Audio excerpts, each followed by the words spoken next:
अवार साहब, आज आप आए दोस्ती प्लेनेट के पीछे सर्विस रोड के पास, यहाँ पर जो मैं है आया था दोस्ती में, कुछ पानी की समस्या थी तो उन लोगों ने बुलाया था, उन दोस्ती वालों से मिलने आया था, लेकिन उसके पहले ही आप लोगों से मुलाकात हुई।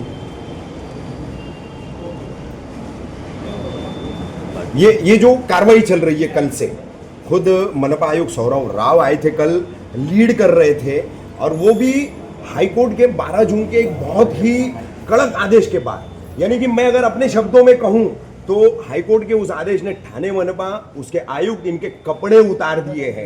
यानी कि मनपा के भ्रष्टाचार पर हाईकोर्ट ने इतनी बड़ी उंगली रख दी है, और उसके बाद अब ये कार्रवाई जो है खुद की कुर्सियां बचाने के लिए मनपा अधिकारी कर रहे हैं। क्या कहेंगे आप इस पर? हाईकोर्ट का आदेश तो मानना ही पड़ेगा ना। हाईकोर्ट का आदेश मानेंगे नहीं तो फिर कानून की धज्जियां उड़ जाएगी। हाईकोर्ट का आदेश तो मानना ही पड़ेगा, लेकिन इतनी सारी बिल्डिंगें एक रात में तो खड़ी नहीं हुई जी। और ये यहीं पे हो रहा है क्या? एक तो पहली चीज मैं साफ कर देना चाहता हूँ कि ये मुमरा नहीं है, ये मुमरा शहर का हिस्सा नहीं है। जो आप टीवी वाले चलाते हैं मुमरा में, मुमरा में, मुमरा में, ये मुमरा में नहीं हो रहा है। ये कल्याण ग्रामीण का हिस्सा है, ये गांवशील है। ये ज़मीन के मालिक कौन है उनकी जानकारी लो, इन लोगों ने कितने करोड़ों में ये ज़मीन बेची उसकी जानकारी लो, ये ज़मीन किसको बेची उसकी जानकारी लो। खामो खाम उमरा को बदनाम मत करो। और ये इतने ही इलाके में हो रहा है क्या?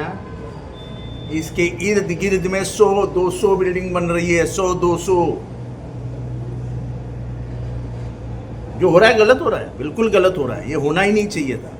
मुझे याद है इसके आगे ही लकी कंपाउंड गिर गई 2013। उसके बाद कम से कम 6 साल, 7 साल, 5 साल, 2017, 19 तक एक बिल्डिंग नहीं बनी थी। एक बिल्डिंग अगर प्रशासन तय करती है ना तो एक ईंट भी नहीं खड़ी हो सकती। मैंने देखा, तभी भी वो इलाका मेरा नहीं था। तो इंसानियत के नाते कुछ ना कुछ लोगों के लिए, लोग अभी कल से रोते हुए सब लोगों के फ़ोन आ रहे हैं, और मैं गैर जिम्मेदारान लोक प्रतिनिधि नहीं हूँ। मैं अगर नुमाइंदा हूँ तो मेरे को दिल है, मेरा दिल दर्द करता है, लेकिन मैं हक कर भी क्या सकता हूँ? हाईकोर्ट ने कहा है, और हाईकोर्ट क्या है कि किसकी क्या चल सकती है।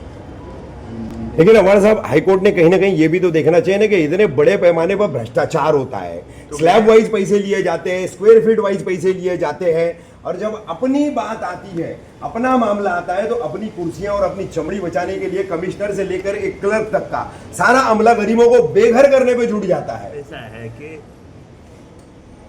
मैंने पहले ही कहा कि ये बिल्डिंगें एक रात में नहीं बनी है, और अगर जांच करनी है तो इसके आजू बाजू में जितने भी इलाके हैं वहाँ पे चल रही बिल्डिंग के ऊपर कमिश्नर ने ध्यान देना चाहिए। आज से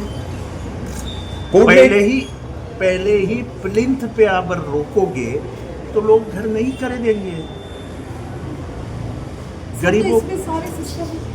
गरीबों का उसमें क्या? आखिर में मरता कौन है? जमीन वाला जमीन बेचता है, बिल्डिंग वाला बिल्डिंग बेचता है, फ्लैट वाला फ्लैट बेचता है, खरीदने वाला मर जाता है। खरीदने वाला कौन है? उसी पर हाईकोर्ट ने भी बात कही है। वो गरीब आदमी है। उस गरीब का क्या दोष है? उस गरीब का क्या दोष है? ये सवाल मैं आज नहीं पूछ रहा हूँ, जब से राजनीति में आया हूँ तब से पूछ रहा हूँ कि इलीगल बिल्डिंग को रोकना है तो प्लिंथ पे रोको, बनने के बाद उसको तोड़ने में। हमारे साहब, गरीब की बात आपने की, हाईकोर्ट ने भी अपने उसी आदेश में इसमें बायर्स, परचेसर, जो गरीब तबके के होते हैं, जो मिडिल क्लास के होते हैं, वही सफर करते हैं, ये भी हाईकोर्ट ने अपने ऑब्जर्वेशन में कहा। मेरे को लगता है कि हाईकोर्ट को ये जाके ढूंढना पड़ेगा कि कुछ कानून बनाओ ना। हाँ, कि भैया इतना इलीगल बनता है तो उसको न्यायिक सुविधा, न्यायिक प्रक्रिया में लाके उसको लीगल बनाने के लिए सरकार को भी आदेश दो। आदेश, और इसके बाद ये होना नहीं चाहिए, ऐसा भी आदेश आने दो। कानून बनने के बाद कुछ जिम्मेदारियां सरकार ने फिक्स की है कि किसकी जिम्मेदारी है इलीगल बिल्डिंग पे। कानून है, कानून बन चुका है सरकार का कि अगर इलीगल बिल्डिंग बनती है तो जिम्मेदारी किसकी है? तो उस कानून की तो धज्जियां उड़ाते हैं। ये जो हो रहा है वो कानून के हिसाब से और हाईकोर्ट के आदेश से हो रहा है। मैं उसके ऊपर कुछ बात नहीं कर सकता। नहीं लेकिन सर ठीक है, कोर्ट के आदेश पे कार्रवाई तो हो जाती है, लेकिन घरों से निकाल के जिनको घर तोड़ा जा रहा है, लेकिन उन अधिकारियों पर कार्रवाई क्यों नहीं होती जिनके शहर तो हमारा से सवाल बनता है। तो हमारा मैंने पहले ही सवाल किया कि एक रात में खड़ी हुई है मेरी।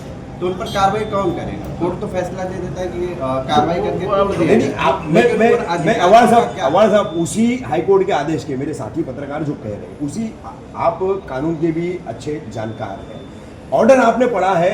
मैं समझता हूँ कि मनपा के 35 साल के इतिहास में मैं समझता हूँ कि हाईकोर्ट- महाराष्ट्र के इतिहास में ऐसा आदेश कभी भी आया नहीं था। ऐसा आदेश उस पूरे न्यायिक आदेश में आया है। ऐसा आदेश मैंने कभी भी पढ़ा नहीं था। कुछ इज्जत बची है ठाणे मनपा प्रशासन की बात यही है, एवी के कंपाउंड के बहाने, बात ये है कि सिर्फ इधर नहीं चालू, पूरे थाने में चालू है। पूरे ठाणे में तो 9 के 9 प्रभाग से भी किया। महापालिका आयुक्त इसके ऊपर क्या करने वाले हैं? सवाल सिर्फ इसका नहीं है, सवाल उन सभी गरीबों का है, क्योंकि उसी वो जो जजमेंट आया है, वो जो आदेश आया है, उसमें उसने थाना सिटी का है। यस, थाना सिटी का है, थाना सिटी में तो पूरे शहर में। पूरा मनपा क्षेत्र होगा। ये बात इतनी आसान नहीं है। ये बात बढ़ेगी तो बहुत दूर तक जाएगी। इसको सरकार को भी इसमें दखल देनी चाहिए, क्योंकि मेरा सवाल इतना ही है, ये 17 बिल्डिंग नहीं है, ऐसी 1700 बिल्डिंग पूरे थाना में चालू है। उसका क्या करने का सर मतलब? आखिरी बात मुख्यमंत्री देवेंद्र फडणवीस जी से आप एक लोक प्रतिनिधि होने के नाते यहाँ के भले आप नुमाइंदे नहीं है, लेकिन आपका मैं करीब का इलाका है, उनसे कोई रिक्वेस्ट मैं करेंगे इस फिर से मामले एक में? बात स्पष्ट कर देना चाहता हूँ कि मेरे एमएलए कॉन्स्टिट्यूंसी में ये आता नहीं है। ये लॉ ऑफ द लैंड है, इस भूमि का वो कानून है, उसके खिलाफ बात करना इतनी हिम्मत तो मेरे में भी नहीं। आपकी कॉन्फ्रेंस में नहीं है, मगर आज यहाँ पर जो 17 बिल्डिंग उध्वस्त हो रही है उनके लोगों के लिए आप किस तरह अरे से मैं मदद पूरे करेंगे? भारत में कहीं पे भी अन्याय होता है तो बात करता नहीं, हूँ। अभी तो ये भी मैं बता इसका रहे बात मुझे मत बताओ। आज शनि शिंगणापुर में लोगों को काम से निकाला गया है। मैं पहला आमदार हूँ जिसने आवाज उठाया कि ऐसा आप नहीं कर सकते हैं। सर गरीबों के लिए मुख्यमंत्री तक उनकी आवाज पहुंचाएंगे? मैंने ऑलरेडी मुख्यमंत्रियों को संदेश दिया है कि कुछ ना कुछ कानून करना पड़ेगा, ये ऐसा नहीं चलेगा, नहीं तो पूरा इलाका तहस नहस हो जाएगा। क्योंकि सरकार के अधिकारियों ने जो आत्मचोली का खेल खेला है, उसकी वजह से ये हुआ।